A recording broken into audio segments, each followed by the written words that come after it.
भारत और पाकिस्तान के बीच तनाव चरम पर है और देर रात एलओसी पर भारतीय सेना ने पाकिस्तान को मुंहतोड़ जवाब दिया। एलओसी पर पाकिस्तान की तरफ से फायरिंग का सेना ने करारा जवाब दिया। पूरी रात गोलीबारी होती रही एलओसी पर, तो पाकिस्तान की तरफ से गोलियां चलाई गई और जवाब भारत की तरफ से दिया गया।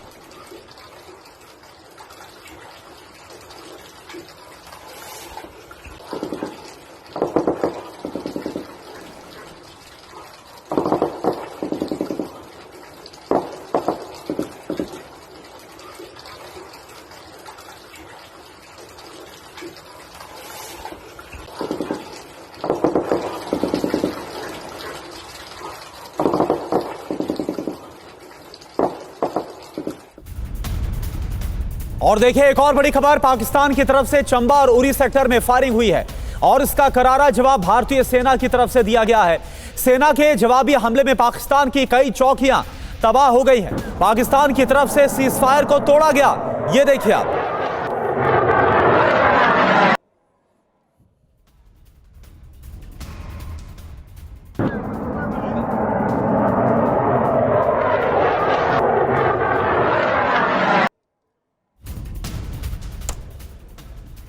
तो ये देखिए तस्वीरें हम आपको दिखा रहे हैं एलओसी की, और किस तरह से पाकिस्तान की तरफ से सीजफायर को तोड़ा गया है।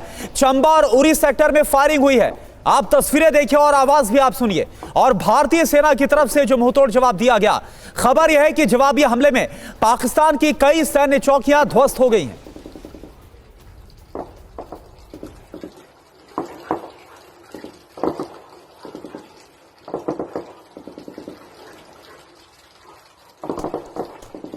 तो एलओसी की बात करें तो एलओसी पर इस वक्त जो हालात हैं, जो तनाव है वो अपने चरम पर है। एलओसी पर भारत ने मुंहतोड़ जवाब दिया है। पाकिस्तान की तरफ से सीजफायर का उल्लंघन किया गया। चंबा और इस सेक्टर की बात करें, यहां पर रात भर फायरिंग हुई है, तस्वीर आपके सामने।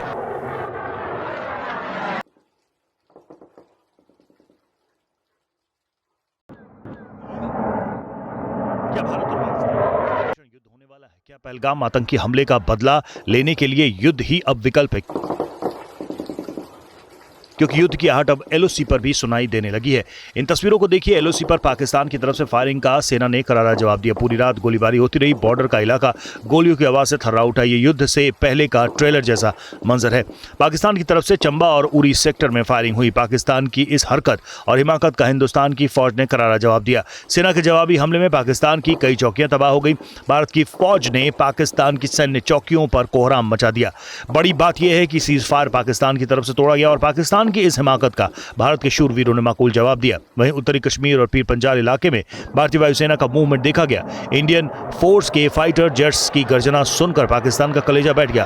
भारतीय वायुसेना के लड़ाकू विमानों की ताकत देखकर पाकिस्तान सहमा हुआ है। भारत की राफेल, सुखोई और मिराज जैसे लड़ाकू विमान पाकिस्तान के आतंकी कैंपों को मिट्टी में मिलाने के लिए तैयार है। और पहलगाम आतंकी हमले के बाद सुरक्षा बलों का एक्शन जारी है। त्राल से लेकर बिजबेहड़ा आतंक के खिलाफ कार्रवाई हो रही है। त्राल में आतंकी आसिफ शेख का घर ध्वस्त हो गया विस्फोट में, और सेना के सर्च ऑपरेशन के दौरान आतंकी आसिफ शेख के घर में यह धमाका हुआ। वहीं बिजबेहड़ा में आतंकी आदिल ठोकर का घर जमींदोज कर दिया गया। आतंकी आसिफ शेख पहलगाम हमले में शामिल रहा है।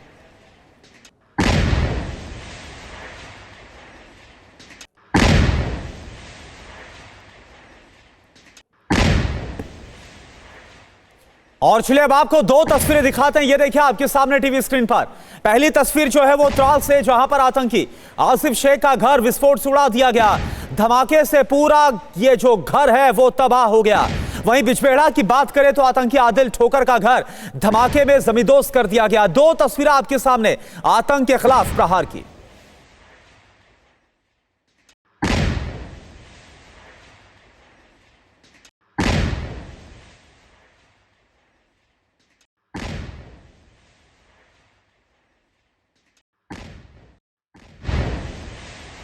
घर में भीषण विस्फोट, आग का गुबार, मलबे का ढेर और एक पल में घर समतल।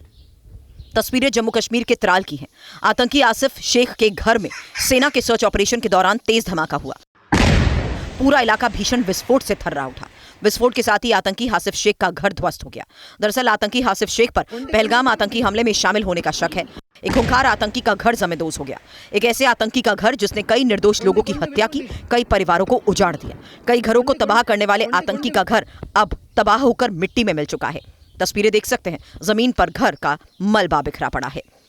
दरअसल सुरक्षा बलों के जवान आसिफ शेख के घर सर्च ऑपरेशन के लिए पहुंचे। इस दौरान संदिग्ध सामान देखकर खतरे का एहसास हुआ। सुरक्षा बल के जवान ये देखकर तुरंत पीछे हटे और तभी बड़ा धमाका हुआ। घर बुरी तरह टूट गया। पुलिस का कहना है कि घर में विस्फोटक सामग्री थी और इसी वजह से यह धमाका हुआ। घटना के वक्त आसपास के इलाके में लोगों को पहले ही निकाल लिया गया था। सावधानी के साथ इस ऑपरेशन को अंजाम दिया गया।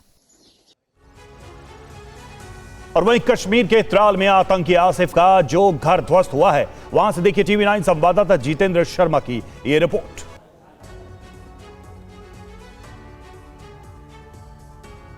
घाटी में सैलानियों पर हुए हमले के बाद अब सुरक्षा एजेंसियों का जो एक्शन है वो काफ़ी तेज हो चुका है। हम इस वक्त त्राल इलाके के अंदर मौजूद है और ये जो आप घर देख रहे हैं, जो पूरा इस वक्त ध्वस्त हुआ पड़ा है, ये घर दरअसल लश्कर आतंकी आसिफ शेख का बताया जाता है। और ये देखिए किस तरीके से जब यहाँ पर JNK पुलिस पहुंची तो बाकायदा बताया जाता है कि घर के अंदर एक बक्सा रखा हुआ था, बक्से के अंदर से वायरिंग निकल रही थी और उसी के अंदर अचानक से ये धमाका हुआ। ये मैं चाहूँगा कैमरामैन तस्वीरें आपको दिखाए रोहित, ये देखिए किस तरीके से जो घर की दीवार हैं उनके अंदर दरारें आप देख सकते हैं। दूसरी तरफ मैं चाहूँगा कैमरामैन रोहित आपको दिखाए, ये देखिए घर के बर्तन यहाँ पर बिखरे हुए हैं। और दूसरे कमरे में आपको लेकर चलते हैं। ये देखिए बताया जाता है कि ठीक ये वो दूसरा कमरा है जहाँ पर इस ब्लास्ट के बाद ये देखिए किस तरीके से जो घर के दरवाजे हैं वो आपको यहाँ पर उखड़े हुए दिखाई देंगे। इसके अलावा घर की जो खिड़कियाँ हैं वो आपको टूटी हुई दिखाई देंगी। हालांकि इस ब्लास्ट के अंदर किसी के हताहत होने की कोई जानकारी नहीं है, लेकिन तस्वीरें आप देखिए किस तरीके से यहाँ पर ये ब्लास्ट हुआ है। और ये देखिए घर का पूरा एक जो सेक्शन है वो एक हिस्सा वो पूरा यहाँ पर ध्वस्त हो चुका है। और देखिए एक और बड़ी खबर आपको बताएं, पाकिस्तान की आतंकी साजिश पर यह बड़ा खुलासा। पाक सेना और आतंकवादियों के कनेक्शन का एक और सबूत आपके सामने। पाक सेना की मदद से आतंकी रेकी करते हैं। पाक सेना की चौकियों के पास से रेकी की जाती है, आतंकियों की मदद करती है पाक सेना की तस्वीर सामने आई है।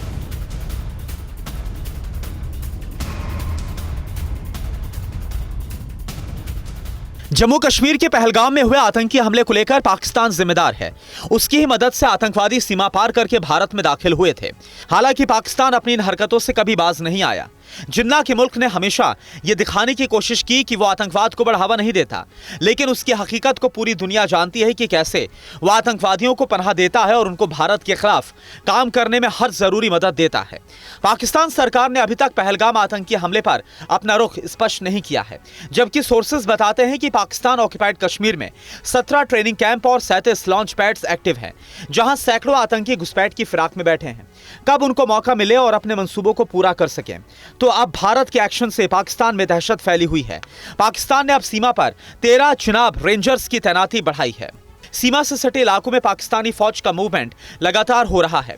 सामरिक तौर पर अहम ठिकानों पर भी पाकिस्तानी फौज को डिप्लॉय किया गया है। पाकिस्तान को डर है कि किसी भी वक्त भारत की फौज आतंकी हमले का बदला ले सकती है। और 5 फरवरी को पीओके में थे हमास आतंकी। जी हां, 5 फरवरी को पीओके में मीटिंग हुई थी। मीटिंग में इंडिया के मोस्ट वांटेड आतंकी भी शामिल हुए थे। मीटिंग में लश्कर और जैश के आतंकी भी शामिल थे। मीटिंग में हाफिज का बेटा स्टेज पर मौजूद था। मीटिंग में भारत के खिलाफ भड़काऊ भाषण दिए गए।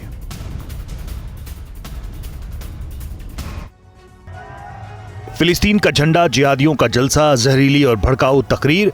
तस्वीरें 5 फरवरी को पीओके में हुई बैठक की हैं। इस मीटिंग में इंडिया के मोस्ट वांटेड आतंकी भी शामिल हुए। जिहादियों के इस जलसे में लश्कर और जैश जैसे आतंकियों ने भारत के खिलाफ जहर उगला था। इसी मीटिंग में हाफिज सईद का बेटा भी स्टेज पर मौजूद था। इस दौरान भारत के खिलाफ भड़काऊ भाषण दिए गए और जहरीली तकरीरें की गई। बड़ी बात यह है कि पहली बार हमास के बड़े नेता पीओके में दिखाई दिए, तो हमास के आतंकवादियों का पीओके में वीवीआईपी वेलकम भी हुआ। इस मीटिंग में मसूद अजहर का भाई तलहा सैफ भी मौजूद था। मीटिंग में जैश कमांडर मसूद इलियासी और असगर खान कश्मीरी ने भारत के खिलाफ जहर उगला और कश्मीर को लेकर गीदड़ भभकी भी दी। पाकिस्तान की कुख्यात एजेंसी ISI के इस आयोजन में भारत विरोधी प्रोपेगेंडा चलाया गया। दरअसल 5 फरवरी 2025 को रावलकोट के शहीद साबिर स्टेडियम में कश्मीर सॉलिडारिटी डे के नाम पर यह आतंकी सम्मेलन हुआ था। तस्वीरें बता रही हैं कि इस जलसे में हजारों आतंकी शामिल थे। इस आतंकी सम्मेलन के कुछ ही दिन बाद पहलगाम की बैसरन घाटी में पर्यटकों पर आतंकी हमला हुआ और हिंदुओं का नरसंहार किया गया। और अब आतंकी मुल्क पाकिस्तान का सर्वनाश तय है। सेना अब आतंकवादियों को मिट्टी में मिलाने का अभियान चला रही है। पूरी खबर आप देखिए। एक्शन में भारत की फौज, आतंकियों के खिलाफ निर्णायक अभियान। आतंक पर अब आखिरी चोट होगी। जम्मू कश्मीर में बड़े पैमाने पर सर्च ऑपरेशन जारी है। तस्वीरें जम्मू कश्मीर के कुलगाम की देखिए। सुरक्षा बलों को आतंकी ठिकानों का पता लगा है। तंगमर्ग में भी आतंकियों के ठिकानों का पर्दाफाश हुआ है। आतंकी कहां छिपे हो सकते हैं, इसका पता लगाया जा रहा है। पहलगाम के सभी इलाकों में सुरक्षा बलों का एक्शन जारी है। विक्टर फोर्स और स्पेशल फोर्स इस सर्च ऑपरेशन को लीड कर रही है। आतंकी हमले वाली साइट के 25 से 30 किलोमीटर के दायरे में तलाशी अभियान तेज है। घने जंगलों में भी आतंकियों की तलाश जारी है। सर्च ऑपरेशन में जम्मू कश्मीर पुलिस के अनुभवी जवान शामिल हैं। दरअसल ये वही पहलगाम है जहां पाकिस्तान के आतंकियों ने हैवानियत की सभी हदों को पार किया। ये वही पहलगाम है जहां हिंदुओं का बर्बरता से नरसंहार हुआ। अब आतंकियों का हिसाब चुकता करने की बारी है। वहीं पहलगाम हमले की तफ्तीश में आईबी और एनआईए की टीम जुटी हुई है। आतंकी हमले वाली साइट से आईबी और एनआईए के एक्सपर्ट्स ने कई सबूत जुटाए हैं। आतंकियों को खोजने में भी खुफिया एजेंसीज मदद कर रही हैं ताकि जल्द से जल्द पहलगाम के गुनहगारों का खात्मा किया जा सके। और नॉर्थ कश्मीर में भारतीय वायुसेना का एक्शन दिखाई दिया। एलओसी के पास भारत के जंगबाजों की गर्जना सुनकर पाकिस्तान में खौफ फैल गया है। यह आधी रात के वक्त भारत के शूरवीरों की दहाड़ है। यह एलओसी के पास हिंदुस्तान के लड़ाकू विमानों की गर्जना है। बीती रात भारतीय वायुसेना ने श्रीनगर से एलओसी तक के क्षेत्रों में एयर ड्रिल की है।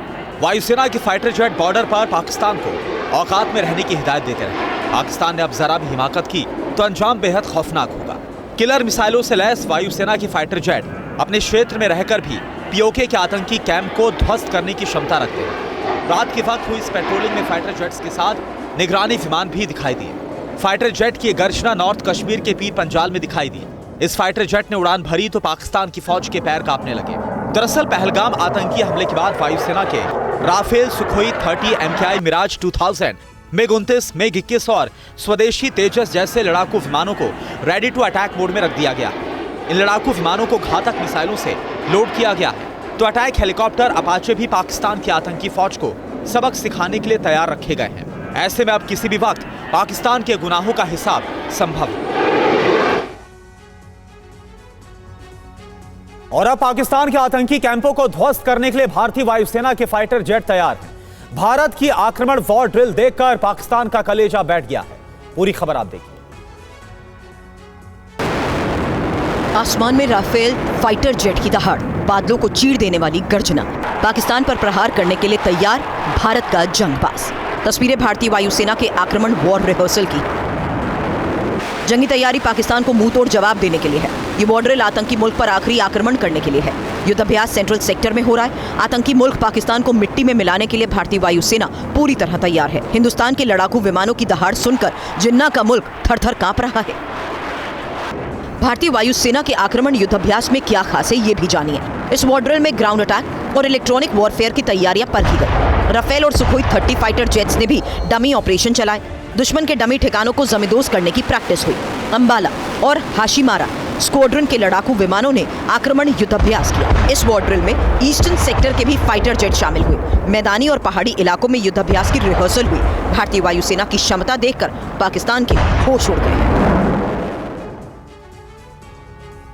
और देखिए, पहलगाम में पाकिस्तानी साजिश का सबूत सामने आया है। अपने फौजियों को ट्रेनिंग दे रहा था पाकिस्तान। भारत के हमले के डर से दे रहा है ट्रेनिंग। पाकिस्तान की SSG ने दी है ये ट्रेनिंग। मुजफ्फराबाद के अदब याजिद में ट्रेनिंग की खबर है।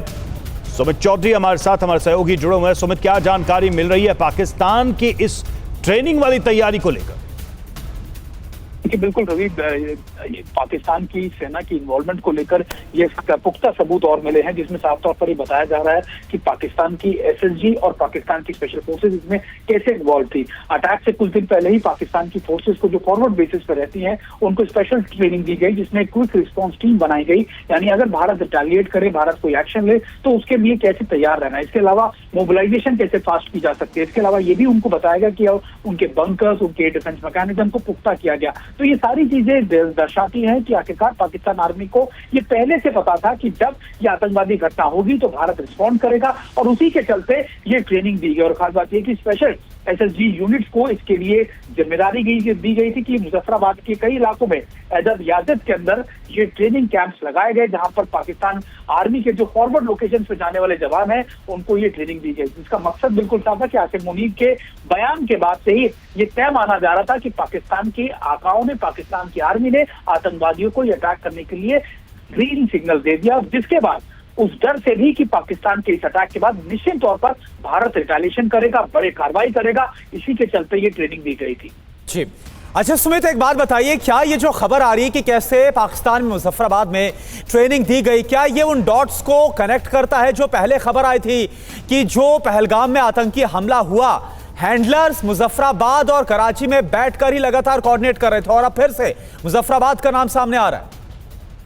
करना ये बिल्कुल तय है, क्योंकि कल जब हमने अपने कई डिप्लोमेट्स को बुलाया था, करीबन 20 से ज्यादा डिप्लोमेट्स को, तो उनको कई चीजें, कई सबूत दिए थे। और इंटेलिजेंस यूनिट ना सिर्फ सबूत देती है, इनपुट देती है, बल्कि ये भी बताती है कि आखिरकार इसको इम्प्लीमेंट कैसे किया। हमने ये तो बताया कि आखिरकार कैसे कराची में बैठे, मुजफ्फराबाद में बैठे हैंडलर्स इन आतंकियों को पूरा ब्रीफ कर रहे थे, इनको डायरेक्ट कर रहे थे।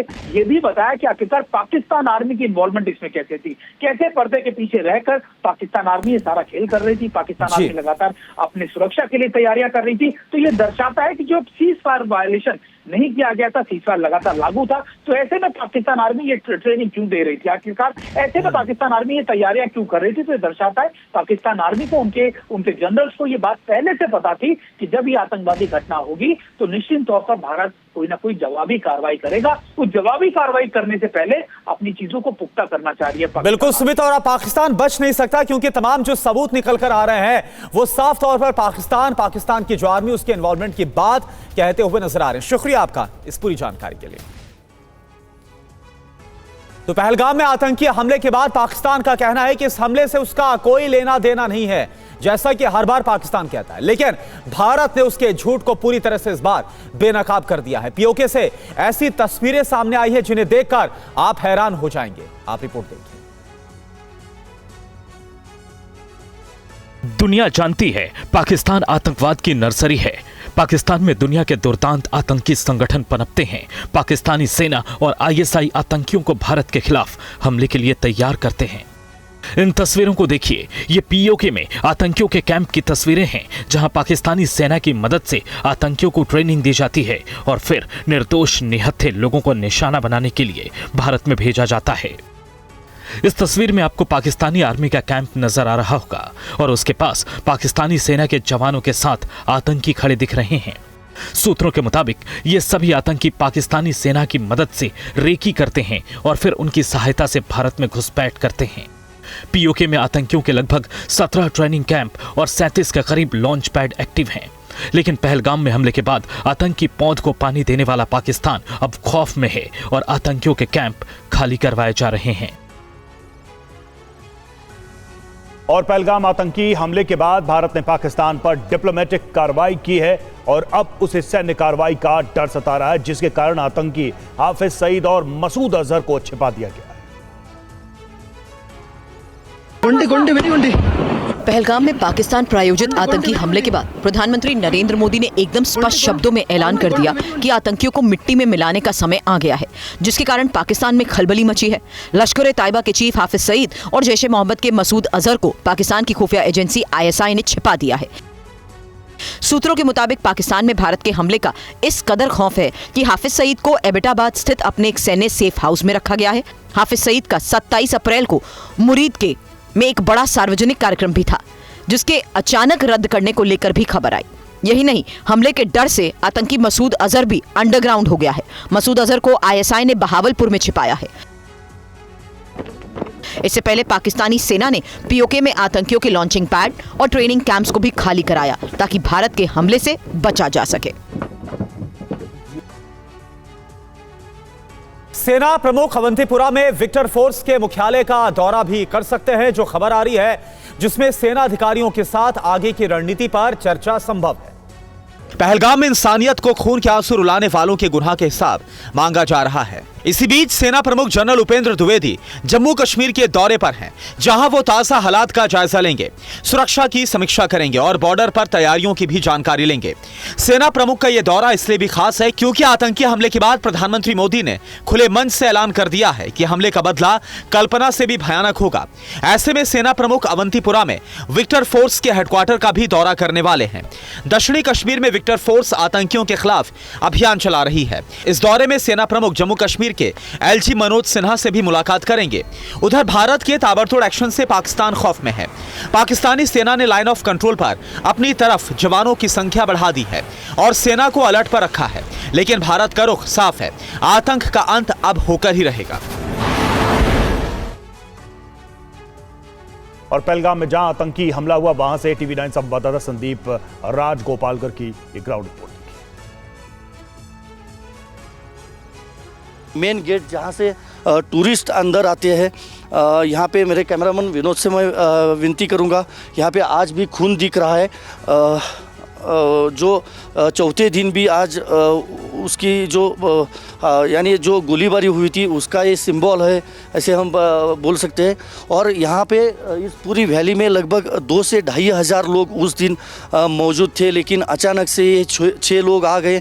50 से भी ज़्यादा राउंड उन्होंने फायर किए और उसके बाद यहाँ पे क्या तबाही मची होगी हम उसका खाली विचार कर सकते हैं। आज भी ये सभी रेस्टोरेंट तो अभी पूरे बंद है, लेकिन पूरा चेयर हो या यहाँ के टेबल्स हो, ये सामान हम देख सकते हैं कैसे बिखरा हुआ है।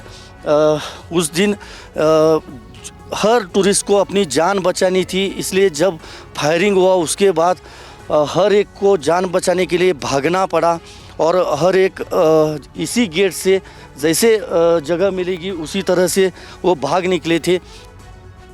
इधर पहलगाम में आतंकी हमले के बाद सुरक्षा बलों ने बड़ी कार्रवाई की है। बांदीपुरा में एक आतंकी को मार गिराया, देखिए आप। पहलगाम में दहशतगर्दी का ऐसा खौफनाक खेल खेला गया जिसे सुनकर किसी की भी रूह कांप उठे। आतंकियों ने निहत्थे और बेगुनाह सैलानियों को चुन चुन कर मारा, लेकिन अब इंतकाम का वक्त है। सुरक्षा बलों ने आतंकियों के खिलाफ एक्शन शुरू कर दिया है। बांदीपुरा के कुलनार इलाके में आतंकियों के छिपे होने की जानकारी पर सेना और पुलिस ने तलाशी अभियान शुरू किया और जैसे ही जवान इलाके में पहुंचे, आतंकियों ने फायरिंग शुरू कर दी।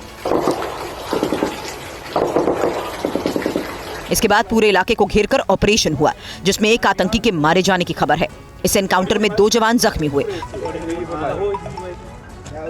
पूरे इलाके में सुरक्षा बलों का ऑपरेशन अभी भी जारी है।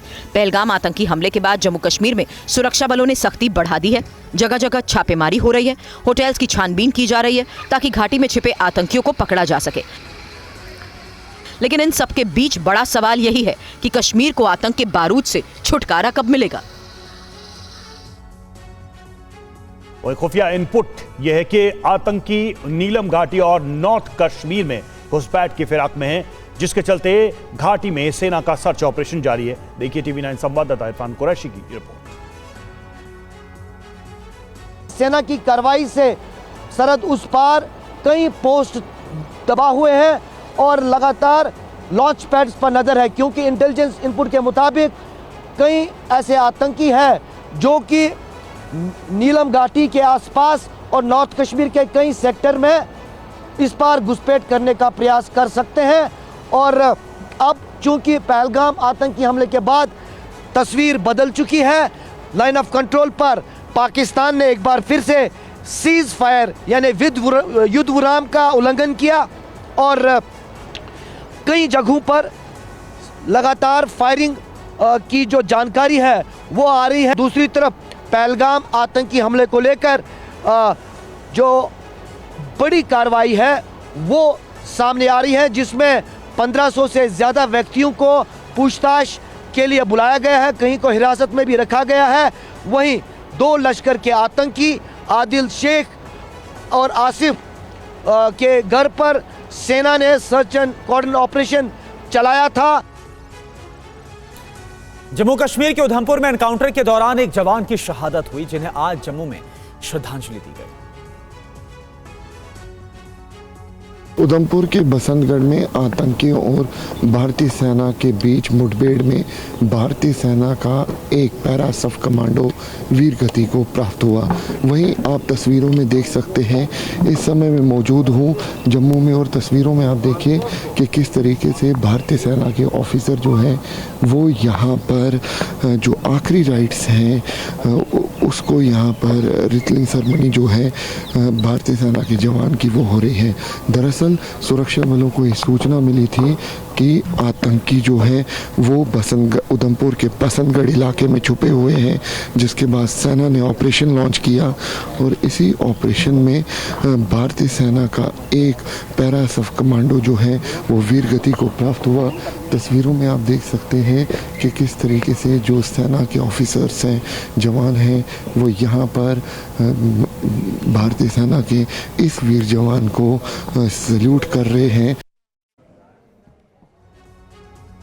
और जम्मू कश्मीर के अखनूर में एलओसी के पास सुरक्षा बल अलर्ट मोड में है। एलओसी के पास आखिरी गांव में सुरक्षा बल नाका लगाकर तलाशी अभियान भी चला रहे हैं। टीवी9 संवाददाता अंकित भाट की रिपोर्ट।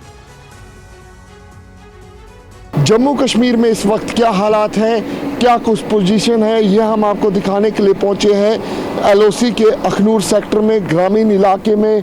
और ये जम्मू कश्मीर पुलिस का जॉइंट नाका है जो यहाँ पर लगाया गया है। हर एक वाहन की बारीकी से जांच की जा रही है, हर एक वाहन को यहाँ पर चेक किया जा रहा है, क्योंकि आईबी से लेकर एलओसी तक बेहद ज़्यादा अलर्ट है। भारतीय सेना हो या फिर अंतर्राष्ट्रीय सीमा पर बीएसएफ बेहद ज़्यादा अलर्ट है। हिंटरलैंड पर जम्मू कश्मीर पुलिस के जवान आप देख सकते हैं, अतिया आधुनिक हथियारों से लैस ये जवान जो है वो यहाँ पर तैनात किए गए हैं, ताकि अगर कोई भी सस्पिशियस एक्टिविटी यहाँ पर दिखती है तो उसको यहाँ पर न्यूट्रलाइज किया जा सके। और आप देखिए, पहलगाम आतंकी हमले के बाद श्रीनगर से एक तस्वीर सामने आई है जो पाकिस्तान को करारा संदेश मानी जा रही है। बड़ी खबर क्या है, सेना प्रमुख उपेंद्र द्विवेदी श्रीनगर में है, जहां पर वो टॉप कमांडर्स के साथ बैठक कर रहे हैं। इस दौरान उनकी एक तस्वीर सामने आई है। इस तस्वीर में वो भगवत गीता के पोस्टर के सामने टॉप कमांडर्स के साथ बैठक कर रहे हैं। माना जा रहा है आर्मी चीफ ने पोस्टर के जरिए धर्म युद्ध का संदेश दिया है।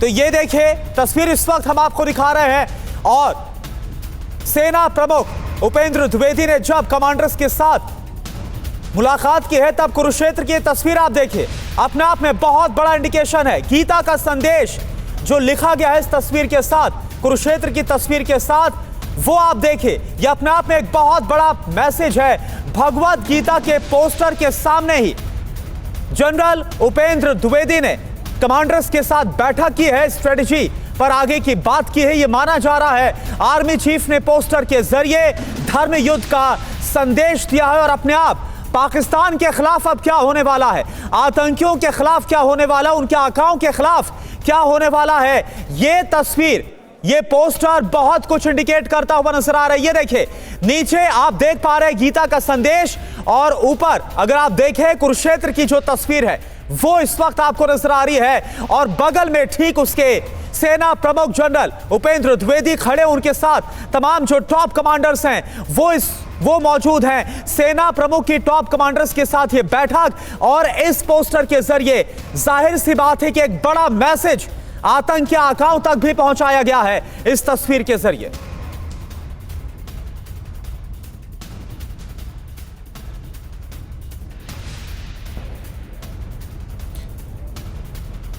तो आप देखिए कुरुक्षेत्र की तस्वीर है, और कृष्ण और अर्जुन की जो तस्वीर है कुरुक्षेत्र की, जो रथ पर सवार है, वो तस्वीर आप देख पा रहे हैं। और सेना प्रमुख जनरल उपेंद्र द्विवेदी ने जब मुलाकात की है टॉप कमांडर्स के साथ, तब ये तस्वीर ठीक उनके बैकग्राउंड में नजर आ रही है, और तस्वीर के ठीक नीचे गीता का संदेश है। तो देखिए जिस तरीके से ये तस्वीर आप देख रहे हैं, तस्वीर तो अपने आप में महत्वपूर्ण है, लेकिन सबसे बड़ी बात है कि आप देखिए ये जो तस्वीर है उसके ठीक नीचे गीता का संदेश भी है। तस्वीर में आप वो संदेश जरूर नहीं देख पा रहे होंगे, लेकिन मेरे पास वो संदेश मौजूद है। हिंदी में क्या है वो मैं पढ़ के आपको बता रहा हूं। देखिए जो लिखा हुआ गीता का ये कोट किया हुआ है, ये वर्ड्स मैं आपको बता रहा हूं कि हे प्रभु मेरे रथ को देखो जिसके द्वारा मैं सदैव निश्चित रूप से विजयी होता हूं। साहस और दृढ़ता इसके पहिए हैं, अपरिवर्तनीय सत्य और चरित्र इसके ध्वज हैं। ये संदेश यहां पर है, गीता का संदेश इस शिलापट कह लीजिए, स्पोर्ट कह लीजिए, इस पर लिखा हुआ है, जिसके ऊपर भगवान कृष्ण अर्जुन का वो रथ आपको नजर आ रहा होगा। महाभारत युद्ध कुरुक्षेत्र का एक दृश्य जिसमें सारथी हैं कृष्ण, अर्जुन है योद्धा, और देखिए यहां पर नीचे गीता का संदेश है। सुमित चौधरी हमारे साथ, हमारे सहयोगी जुड़े हुए। सुमित, मैसेज तो बहुत कुछ है इसमें, लेकिन इस तस्वीर के जरिए कौन सा संदेश हमारे जनरल्स पहुंचा रहे हैं पाकिस्तान को? तो ये वो पहली तस्वीर है जो कश्मीर से आई है जब आर्मी चीफ कश्मीर पहुंचे। हालांकि मैं आपको बताऊं रवि कि ऐसी तस्वीरें, ऐसे कोट्स हमेशा आपको हर फॉर्मेशन में दिखते हैं जब भी आप आर्मी की फॉर्मेशन में जाते हैं, लेकिन इस समय का वक्त बहुत बहुत इंपॉर्टेंट है। इसी वजह से आर्मी चीफ के पीछे ये तस्वीर, जिसमें हम ये बता रहे हैं कि ना सिर्फ आप देखिए कि गीता की वो तस्वीर है जिसमें कृष्ण अर्जुन का रथ चला रहे हैं और श्री कृष्ण उस पर बैठे हैं, और उसके साथ जो संदेश दिया गया है जो आपने अभी पढ़कर बताया, वो अपने आप में ये साफ दिखाता है कि इस समय भारतीय सेना का मोटिवेशन क्या है, इस समय क्या संदेश भारतीय सेनाएं देना चाहती हैं अक्रॉस द बॉर्डर, और ये भी कि आखिरकार हम जो साहस और दृढ़ता के जो मिसालें हैं भारतीय सेना की, वो आगे कैसी रहेंगी, और अप्रत्यय सच और चरित्र हमारे एक बड़े, आप कह सकते हैं कि क्वालिटीज है, एक बड़े हमारे अंग है, जिसके बेसिस पर ही इंडियन आर्मी इस समय खड़ी है। यानी ये सत्य के साथ, एक बेहतर चरित्र के साथ और दृढ़ता के साथ हम अपने मिशन को पूरा करने के लिए हमेशा तत्पर रहते हैं। ये मैसेज बहुत लाउड है, बहुत क्लियर है, और ये मैसेज ऐसे वक्त में आया है जब इस समय पूरी देश की निगाहें हमारी सिक्योरिटी फोर्सेस पर है, सारे देश की निगाह इस बात पर है कि कैसे हम पहलगांव के उन आतंकियों को जवाब देंगे, पीछे बैठे हुए मास्टरमाइंड्स को जवाब देंगे। और आर्मी चीफ की ये तस्वीर अपने आप में बहुत कुछ कहती है, भले ही ये सांकेतिक हो, ये आप कह सकते हैं कि पीछे दिख रहे ये संदेश हम सबके लिए संकेत है कि इस समय हमारे सिक्योरिटी फोर्सेस के जवान ऑफिसर क्या सोच रहे हैं, क्या है उनका मोटिवेशनल लेवल, और क्या संदेश वो अपने दुश्मनों को देना चाहते हैं। शुक्रिया सुमित आपका हमसे जुड़ने के लिए। और आप देखिए, पहलगाम आतंकी हमले के बाद कश्मीर के पिकनिक स्पॉट्स की सुरक्षा बढ़ा दी गई है। गुलमर्ग से देखिए टीवी 9 संवाददाता जितेंद्र शर्मा की यह रिपोर्ट। हम इस वक्त गुलमर्ग के अंदर मौजूद है और ये देखिए, ये यहाँ पर गुलमर्ग बाउल है और इसके आसपास देखिए यहाँ पर सैलानी इस वक्त आपको दिखाई देंगे। ठीक सामने देखिए वहाँ पर आपको सैलानी दिखाई देंगे, और वहीं यहाँ पर अब बीएसएफ की जो तैनाती है वो पहले से ज़्यादा कर दी गई, और साथ ही जो तमाम इक्विपमेंट है वो भी यहाँ पर सिक्योरिटी के लिहाज से अपनाए जा रहे हैं। तमाम जो टेक्निक्स है वो भी अपनाई जा रही है। देखिए ड्रोन्स के जरिए लगातार यहाँ पर नज़र रखी जा रही है पूरी वैली के ऊपर कि कहीं कोई संदिग्ध छिपकर ना बैठा हो। तो ये देखिए किस तरीके से पूरी वैली पर यहाँ पर बाकायदा जो बीएसएफ के जवान हैं वो आपको ड्रोन से निगरानी करते हुए साफ तौर पर दिखाई देंगे। जहाँ ये जवान नहीं पहुँच सकते वहाँ ड्रोन की ये तीसरी आँख आराम से पहुँच सकती है। सर, पहलगाम में जो हमला हुआ उसके बाद में हम लोगों की 8 कैट यहाँ पर डिप्लॉयड हुई। जो गुलमर्ग बाउल है ये पूरी तरह से एक रोड से सराउंडेड है, तो उस रोड पे हम व्हीकल पेट्रोलिंग से और फुट पेट्रोलिंग से ड्यूटी को एक तरह से ध्यान रख रहे हैं और लोगों जिससे कोई इफेक्ट न पड़े उस टाइप का काम कर रहे हैं। जैसे सराउंडेड एरियाज़ हैं जहाँ पर टूरिस्ट ज़्यादा हैं वहाँ हम ड्रोन से भी रैकी करते हैं और उसके बाद में ज़रूरत पड़ने पर एक्शन करते हैं। और आतंकी हमले के बाद जम्मू कश्मीर में खाली इमारतों की तलाशी ली जा रही है। बीएसएफ को शक है कि इन इमारतों को आतंकी अपना ठिकाना बना सकते हैं। इस वक्त हम गुलमर्ग के अंदर मौजूद हैं और ये गुलमर्ग बाउल है जहाँ बड़ी संख्या में सैलानियों की मौजूदगी देखी जा सकती है। और ये आप देखिए ठीक यहाँ पर आपको ऊपर एक खाली इमारत दिखाई देगी और इस खाली इमारत के अंदर जानकारी मिली है कि कुछ संदिग्ध छिपे हो सकते हैं। तो ऐसे में जो कॉम्बैक्ट की टीम है बीएसएफ की वो आप देख सकते हैं यहाँ पर घेराबंदी करते हुए साफ तौर पर दिखाई देगी आपको। देखिए दो दो की टुकड़ियों में जो जवान है वो धीरे धीरे इस बिल्डिंग की तरफ बढ़ते हुए आपको दिखाई देंगे। ये देखिए किस तरीके से लगातार बीएसएफ के जो जवान हैं वो धीरे धीरे आपको इस इमारत के अंदर आगे की तरफ बढ़ते हुए दिखाई देंगे। और ठीक इस इमारत के पास पहुंचने के बाद इस इमारत को चारों तरफ से घेरा जाएगा। आप तस्वीरें देखिए किस तरीके से अब जो बीएसएफ के जवान हैं उन्होंने बिल्डिंग की तरफ बढ़ना शुरू कर दिया है। इस बिल्डिंग की बाकायदा घेराबंदी की जाएगी और अंदर सर्च ऑपरेशन चलाया जाएगा। ये देखिए ये जो घर है वो दरअसल जहाँ पर सैलानी घूमने के लिए आते हैं उसके आसपास ठीक उसके ऊपर पहाड़ी पर बना हुआ है। तो ऐसे में एक डर रहता है कि कहीं कोई संदिग्ध इसके अंदर छिपा तो नहीं है। और पहलगाम हमले के बाद आतंकियों के खिलाफ सुरक्षा बलों ने अभियान तेज कर दिया है। वहीं एलओसी से सटे इलाकों में गाड़ियों की सघन तलाशी हो रही है।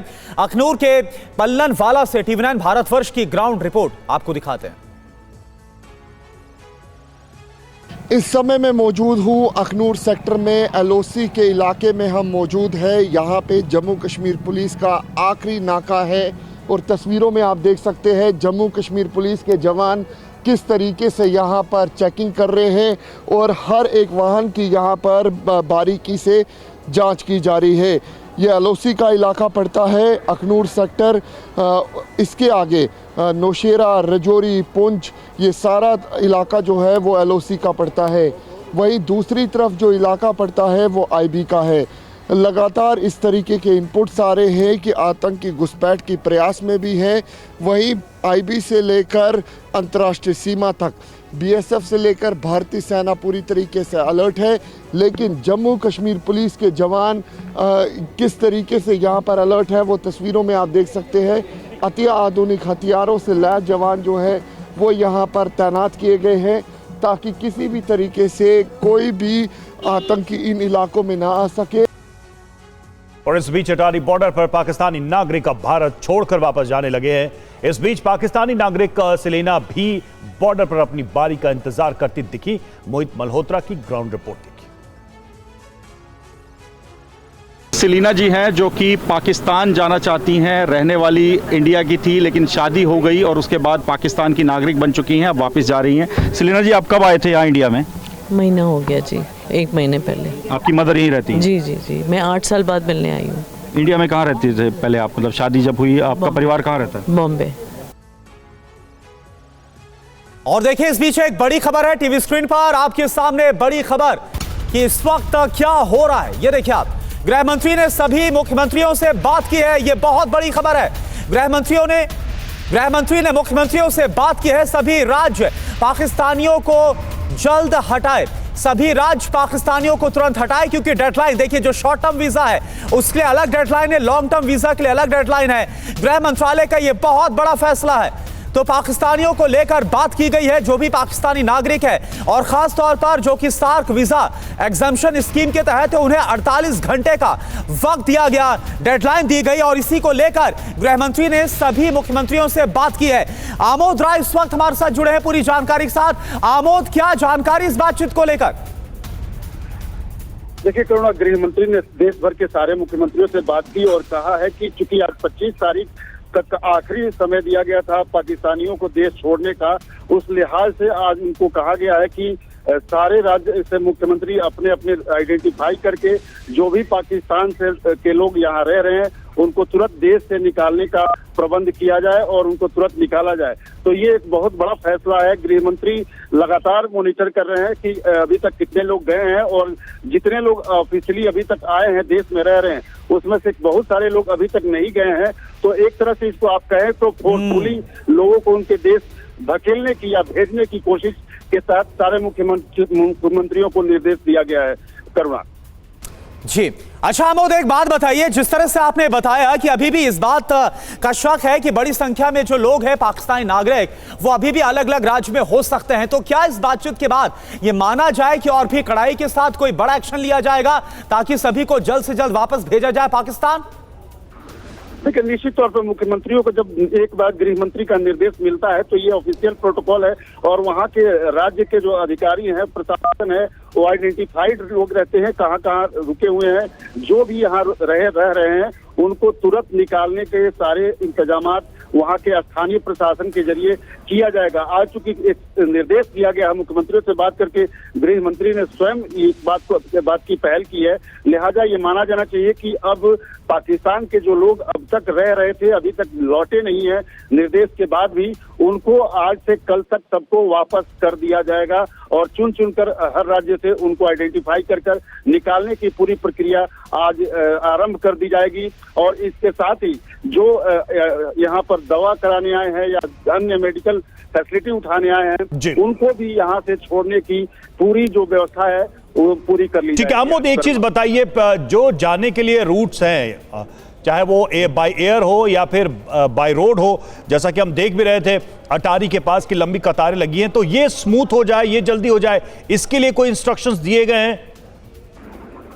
देखिए, ये तो जानकारी नहीं दी गई है, लेकिन ये जरूर है कि जो लोग वापस जाने वाले हैं उनके लिए जो मार्ग होगा उपलब्ध, जिस मार्ग से वो आए थे उधर से ही वो जाएंगे। जो जहाज से आए थे, जो प्लेन से आए थे, चूंकि अभी हमारे यहाँ से एयर सिस्टम बंद है पाकिस्तान का, तो क्या उसके लिए स्पेशल व्यवस्था की जाएगी या रेलवे के जरिए जो आए थे वो रेलवे के जरिए जाएंगे, सड़क मार्ग से जो आए थे अटारी बॉर्डर से या पाकिस्तान के रास्ते, राजस्थान के रास्ते, उनको उस रास्ते से भेजा जाएगा। तो ये तमाम प्रबंध राज्य सरकारें करेंगी, लेकिन साफ तौर पे केंद्र सरकार का ये मानना है कि साफ तौर पे निर्देश भी दिया गया है कि जो भी अब तक नहीं निकले हैं, जो नहीं जा पाए हैं, उनको चुनकर वापस और इस बात की आमोद, पाकिस्तान भेजा जाए। इस बात की आमोद कितनी पॉसिबिलिटी है कि दूसरे देशों के रूट से इनको भेजा जाए? मतलब इस बात की कितनी पॉसिबिलिटी है कि फ्लाइट्स वाया होके जाएं पाकिस्तान? इसकी भी संभावना हो सकती है, जो दूरस्थ हो, जो दिल्ली नहीं पहुंच सकते, जो पंजाब नहीं जा सकते, जो तुरंत राजस्थान नहीं जा सकते, जो पूर्वी भारत में रह रहे हैं, तो संभव है कि उनको दूसरे देश भेजा जाए जहां से वो डिपोर्ट किया जा सके अपने कंट्री। इसकी भी प्राथमिकता हो सकती है, इसकी भी संभावना हो सकती है। लेकिन ये जो सारे पाकिस्तान से आए हुए लोग देश में रह रहे हैं, उनका एक निश्चित अवधि के लिए जो वीजा मिला हुआ है, उनको सरकार के पास आइडेंटिफिकेशन भी रहती है और प्रमाण भी रहता है कि वो कहाँ गए हैं। अगर नहीं मिलते हैं तो फिर उनके ऊपर कार्रवाई होती है, उनको ढूंढ कर निकालने की कोशिश होती है।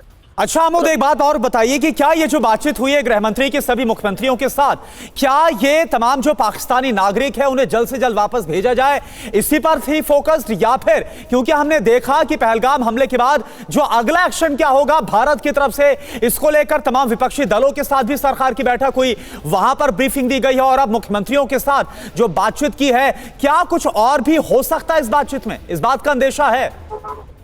देखिए, प्राथमिक तौर पे जो जानकारी दी गई है वो यही है कि मुख्यमंत्रियों से जो बात गृह मंत्री ने किया है, तमाम राज्यों के मुख्यमंत्रियों से उन्होंने बात किया है और ये कहा गया है कि उनके राज्य में कहाँ कहाँ लोग गए हैं पाकिस्तान से जो आए हैं और उनको आइडेंटिफाई करके उनको डिपोर्ट करने की जो कवायद है उसको तेज किया जाए। और आज चूंकि केंद्र सरकार ने 3 दिन पहले ही ये घोषणा कर दिया था कि 25 तारीख तक सारे पाकिस्तान के नागरिक वापस जाएं और उसके बाद भी यहाँ जो लोग रह रहे हैं तो उनको कैसे वापस भेजा जाए, इसमें राज्य सरकार अपनी भूमिका अदा करेगी।